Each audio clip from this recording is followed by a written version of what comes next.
Bonjour à tous et bienvenue sur ma chaîne YouTube. Alors aujourd'hui nous allons parler d'une recette de crêpes vietnamienne, le banh gong. Le banh gong est à base de farine de riz et de fécule de tapioca. C'est une petite crêpe transparente avec une garniture à l'intérieur qui est vraiment délicieuse. Et cette recette est très simple à faire, vous allez voir. Et sinon pour la recette, c'est tout de suite. Pour cette recette, vous aurez besoin de 1,5 litre d'eau divisé en 1 litre d'eau plus 1 demi-litre d'eau, une tasse de farine de riz, environ 142 g, une tasse de fécule de tapioca, environ 152 g, 300 g de porc haché, 10 g de champignons noirs, 3 échalotes, un oignon, une cuillère à café de poivre noir, 2 cuillères à café de sel, une cuillère à soupe de sauce de poisson. J'allais oublier, il vous faut également 3 cuillères à soupe d'huile, divisées en une cuillère à soupe plus une cuillère à soupe plus une cuillère à soupe. Pour les accompagnements, vous aurez besoin d'un pâté de porc char, de soja, de coriandre, un concombre et d'échalotes frites. Alors tout d'abord, prenez un bol, déposez-y le champignon noir, versez-y de l'eau chaude et on va laisser se réhydrater pendant une demi-heure. Concernant l'oignon, on coupe les extrémités. On enlève l'enveloppe extérieure.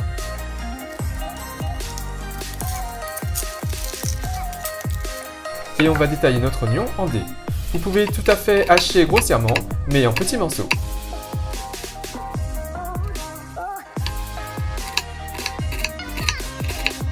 Voilà ce qu'on obtient pour un oignon. On fait la même chose pour les échalotes, on coupe les extrémités, on enlève la partie extérieure.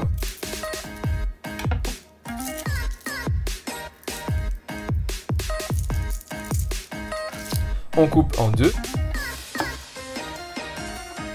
Et on détaille ici en lamelles ou en petits dés.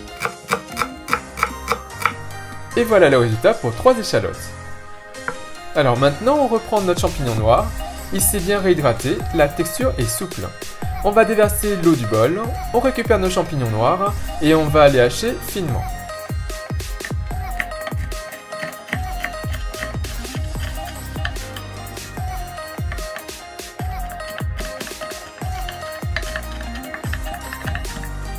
Voilà. Et voilà le résultat pour notre champignon noir. Alors pour le concombre, on va le couper et on va faire des tranches en biais.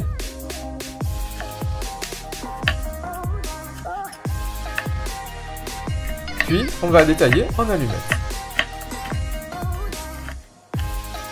Voilà.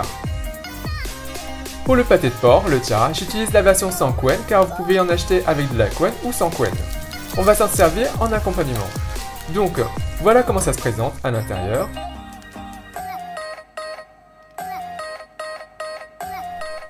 On coupe en tranches.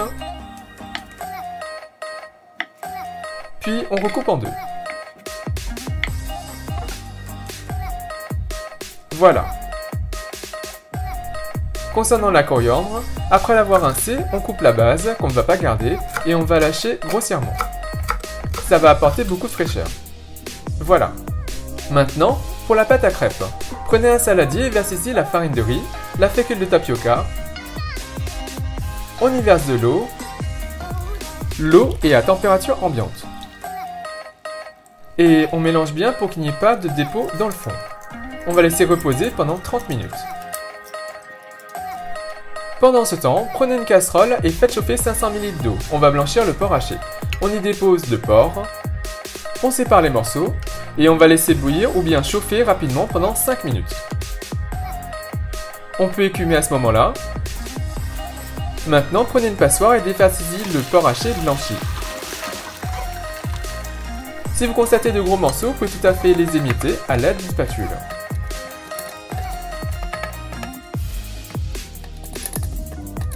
On rince le tout rapidement et on va pouvoir l'utiliser par la suite.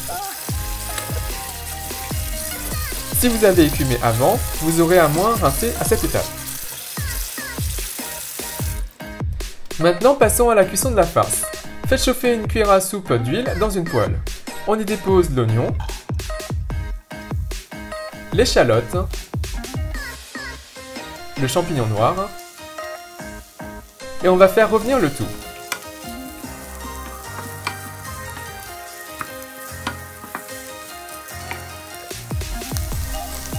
On ajoute le porc haché, le poivre, une cuillère à café de sel, la sauce de poisson et on va finir la cuisson du porc haché. On va faire revenir le tout pendant 10 bonnes minutes à feu fort.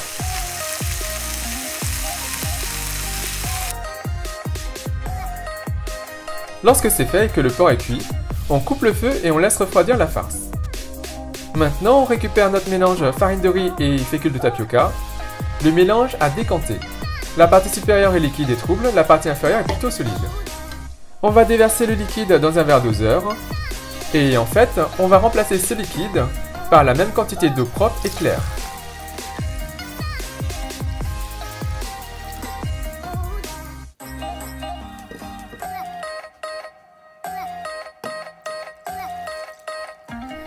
Voilà. Maintenant, on ajoute la deuxième cuillère à café de sel et la deuxième cuillère à soupe d'huile. Et on remélange le tout de façon homogène et de façon à ce qu'il n'y ait plus de sédimentation dans le fond du saladier. Maintenant, passons à la cuisson. On badigeonne une poêle chauffée à feu un peu plus fort que le feu moyen, comme pour faire des crêpes classiques, avec de l'huile. Et en fait, c'est la dernière cuillère à soupe d'huile qui nous reste. Ainsi qu'une assiette recouverte de film alimentaire qui va nous servir de support pour plier nos crêpes. On dépose une petite louche de pâte.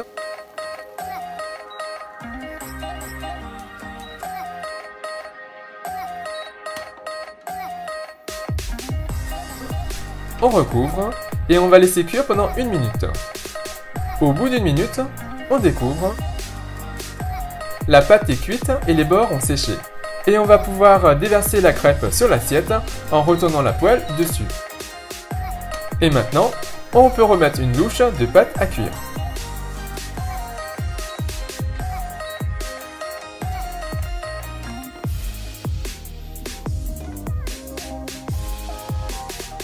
Maintenant, prenez une cuillère à soupe de garniture et déposez-la sur le haut de la crêpe. On rabat les bords sur la farce.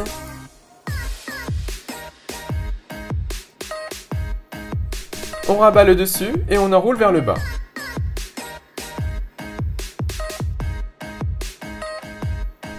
Et voilà, notre pancong est prêt. On va s'occuper de la prochaine crêpe. Alors, pour savoir si la crêpe est prête avant de retourner la poêle, j'ai vérifié en fait que les bords de la crêpe sont secs. Quand c'est sec et légèrement dentelé, c'est que c'est bon et que ce sera pratique à retourner. Avec cette préparation, vous pouvez réaliser une dizaine de crêpes, donc à peu près pour 2 gros mangeurs.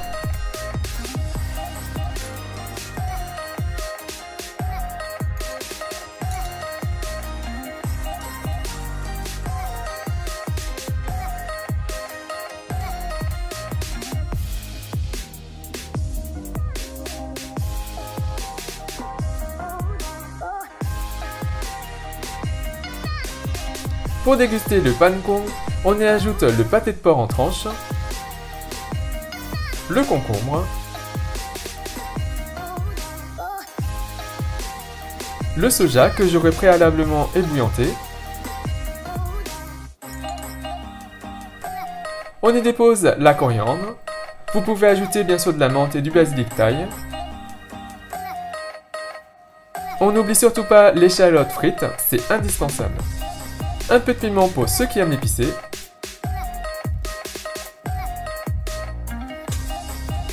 On utilisera comme sauce la même sauce que pour les nems. Je vous mets le lien de la vidéo juste ici.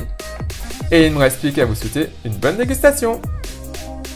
Donc voilà, j'espère que cette recette vous a plu, elle est vraiment très simple à faire. Alors le pancong peut se consommer seul, mais je vous recommande fortement de le consommer avec tous les accompagnements qui vont avec. Vous allez voir, ça va vous apporter beaucoup plus de goût et c'est vraiment délicieux.